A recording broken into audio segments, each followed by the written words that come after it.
They say the world is ruled by governments, that democracy gives people power, that leaders are elected by votes, not selected in the shadows.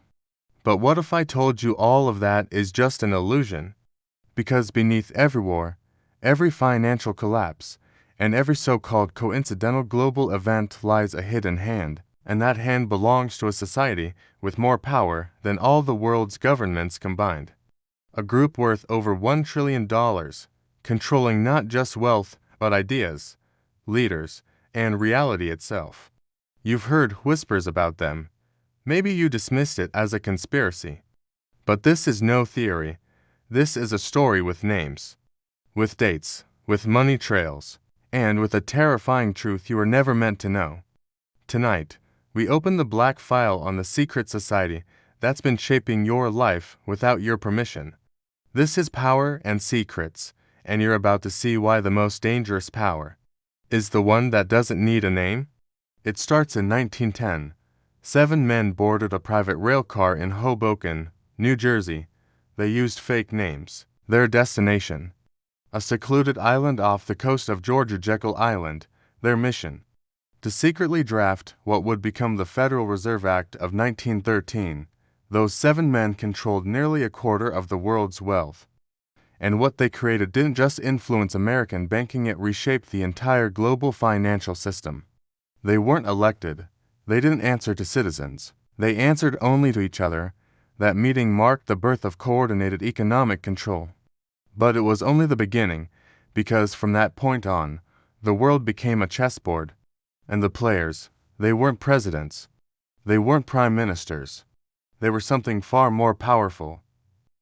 Enter the Bilderberg Group. Founded in 1954, this real organization holds annual meetings between world leaders, royalty, tech billionaires, and defense contractors completely off the record.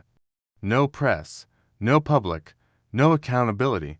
Attendees have included Bill Clinton, Angela Merkel, Jeff Bezos, Henry Kissinger, plus top executives from Google, BP, and Goldman Sachs. Inside those rooms, decisions are made that echo across the globe. Trade deals are shaped before Congress even sees them. Leadership changes in countries weeks before elections. Wars are forecasted like weather. But Bilderberg, that's just a face, a mask. Behind that mask is something deeper, older, more hidden. Now let's talk about money.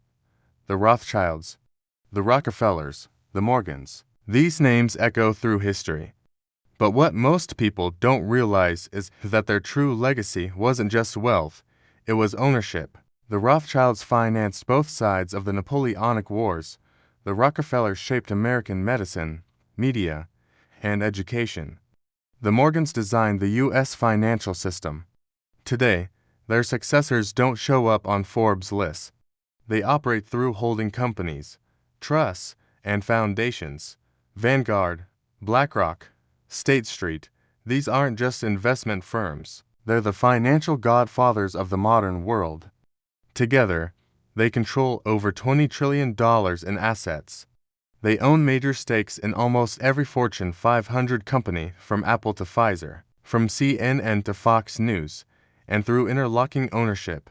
These companies own pieces of each other in a web so tangled, no single person can be held responsible. It's financial inception, an empire hiding in plain sight. And here's the twist.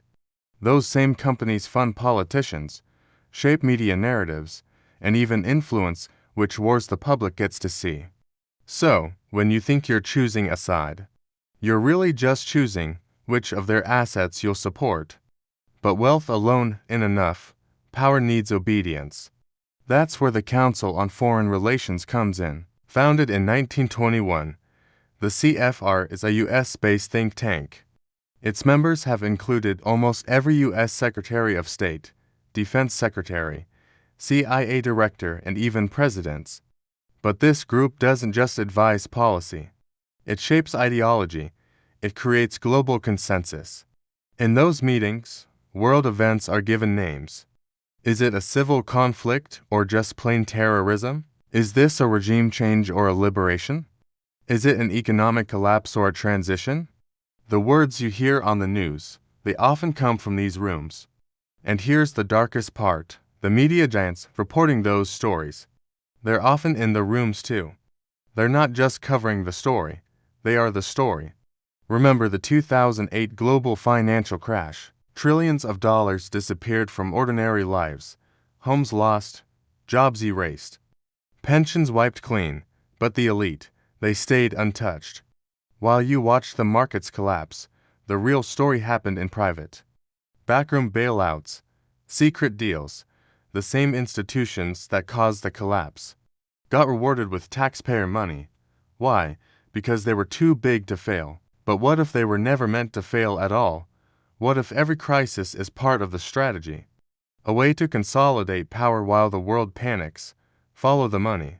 Every crash, every war, every natural disaster, it all leads back to the same rooms, the same people, the same $1 trillion power base. Let's go even deeper. There are groups you'll never read about in textbooks. The Trilateral Commission, Bohemian Grove, Club of Rome, some are real, some are rumors, but they all serve one purpose: to protect the flow of power, not horizontally, not democratically, vertically. They don't want to rule in public. They want to shape what you believe ruling even is. That's the genius of modern control. It's not about armies anymore. It's about ideas. Convince people that freedom is consumption, that rebellion is just a brand, that voting is the peak of power, and they'll never notice the cage. Now, let's talk technology. In the last 20 years, we've seen a transfer of control more powerful than any military data. Today, your phone listens. Your apps predict. Your searches define you.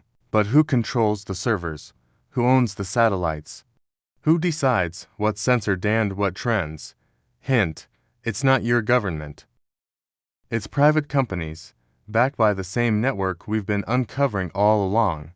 In this new age, the gods of the digital world don't wear crowns. They wear corporate suits. So, what do they fear? Not protests, not elections. They fear disruption, because when enough people connect the dots, question the narrative, and pull back the curtain, the house of mirrors begins to collapse.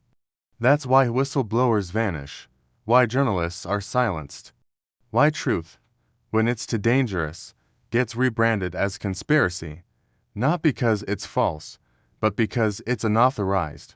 So, what can you do? Maybe nothing. Maybe the point isn't to beat them. Maybe the point is to see them, because your life isn't fully yours until you understand who's pulling the strings. Once you see the pattern, you can't unsee it. And when enough people awaken, they lose power not through violence, but through irrelevance. Until then, the game continues. And the $1 trillion society, they remain in their mansions, their private jets, their boardrooms, watching, directing, shaping a world they'll never have to live in. Because in their world you're not a citizen. You're an investment, and your ignorance is their greatest asset. This is Power and Secrets. And now, you know too much.